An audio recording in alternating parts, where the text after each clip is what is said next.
তো দেখুন মোদকগুলো কত সুন্দর হয়েছে দেখতে। এই দেখুন কত সুন্দর হয়েছে। নমস্কার বন্ধুরা, প্রতিদিনের মতন আজকেও চলে এসেছি নতুন আর একটা রেসিপি নিয়ে। সামনেই তো চলে আসছে গণেশ চতুর্থী, আর গণেশ চতুর্থী উপলক্ষে আজকে বানাবো মোদক। তা আপনারা সম্পূর্ণ ভিডিওটা প্রথম থেকে শেষ অবধি দেখতে থাকুন, আশা করছি আপনাদের ভালো লাগবে। তো এখানে মোদক বানানোর জন্য কিছুটা কাজু নিয়েছি আর মিক্সির জারে একটু গুঁড়ো করে নিয়ে আসবো।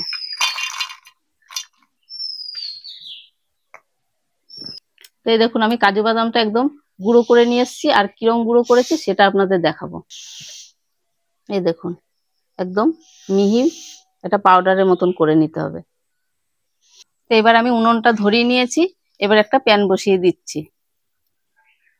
এবার আমি প্যানে দিয়ে দেবো 1 বাটি লিকুইড দুধ। এখানে দুধটা আমার একটু উষ্ণ গরম হয়ে গেছে, এখানে 1 বাটি মতন আমি গুঁড়ো দুধ নিয়েছি, এটা দিয়ে দেবো। এবার ভালো করে নেড়ে চেড়ে এটাকে আমি একটু জাল করে নেবো। তো দুধটা কিছুক্ষণ ফুটিয়ে নিয়েছি, এবার আমি 1 চিমটি কেশর দিয়ে দেবো।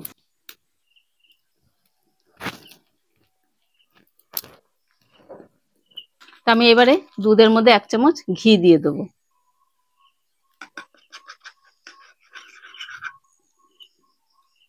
এবার আমি যে কাজু বাদামটা গুঁড়ো করে রেখেছিলাম সেটা দিয়ে দেবো, আর একটু চিনি গুঁড়ো দেবো।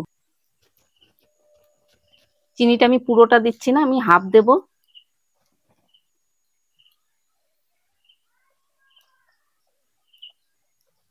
এবারে কাজু বাদামের এটা দিয়ে এবারে ঘন ঘন নাড়তে হবে যেন তলায় না ধরে যায়। এবারে আমি এর মধ্যে একটু সামান্য দেবো এলাচ পাউডার।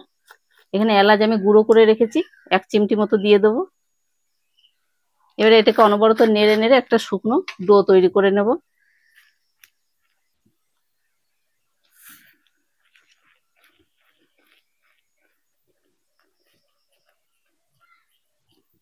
এই ডোটা দেখুন অনেকটা আঠালো হয়ে এসছে, এটা আর একটু টান নিয়ে নিয়ে একটু শক্ত ডো তৈরি করতে হবে। তো এই যে মোদকটা খেতে অসাধারণ একটা টেস্ট হয়, আর এটা তো গণেশের প্রধান প্রসাদ হিসাবে এই মোদকটা ব্যবহার করা হয়, আর পুজোর প্রসাদে দেওয়া হয়। আর এই প্রসাদটা একবার দেবেন কাউকে, দেখবেন একটা খেয়ে মনই ভরবে না, বারবার আপনার কাছে প্রসাদ চাইবে।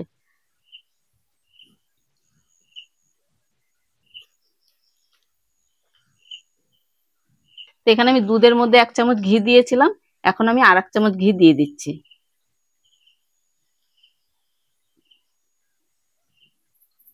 আর ঘি দিলে এই মোদকটা খেতে দারুণ একটা টেস্ট হয়। তো আমার এই ডোটা তৈরি হয়ে গেছে, এবার আমি নামিয়ে নেব। আর প্যান থেকেও ছেড়ে আসছে, আমি একটা প্লেটে ঢেলে নিচ্ছি। এবার এটাকে আমি কিছুক্ষণ ঠান্ডা করে নেব। ডোটাকে আমি নেড়ে চেড়ে ভালো করে ঠান্ডা করে নিয়েছি, আর এখানে একটা মোদকের মোল্ড নিয়েছি, এই মোল্ডে আমি মোদকটা তৈরি করব। এবার অল্প অল্প করে ডো নেব, আর এরকম করে ছাঁচে বসিয়ে দেবো।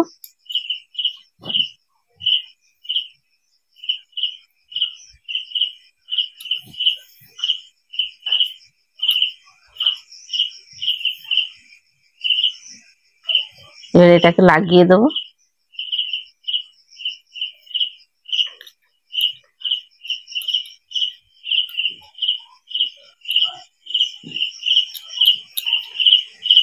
এবার এটাকে খুলে নিলে এই দেখুন কত সুন্দর হয়েছে। এরকম করে সব মোদকগুলো আমি তৈরি করে নেব।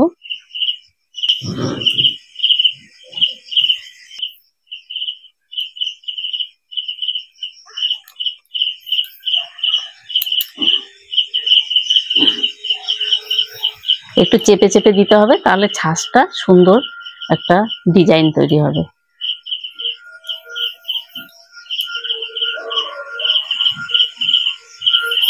দেখুন প্রত্যেকটা মোদকে কত সুন্দর হয়েছে ডিজাইনটা।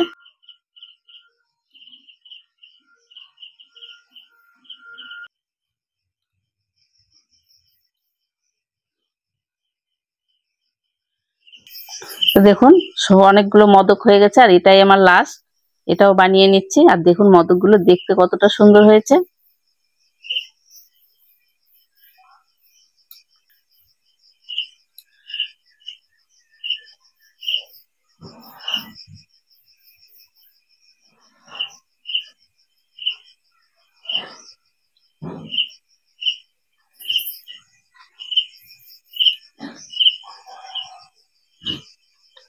তা আমি তো দেখলেন বাড়িতেই বানিয়ে নিলাম মোদক। তা আপনারাও বানিয়ে এরকম গণেশ পুজোর দিন।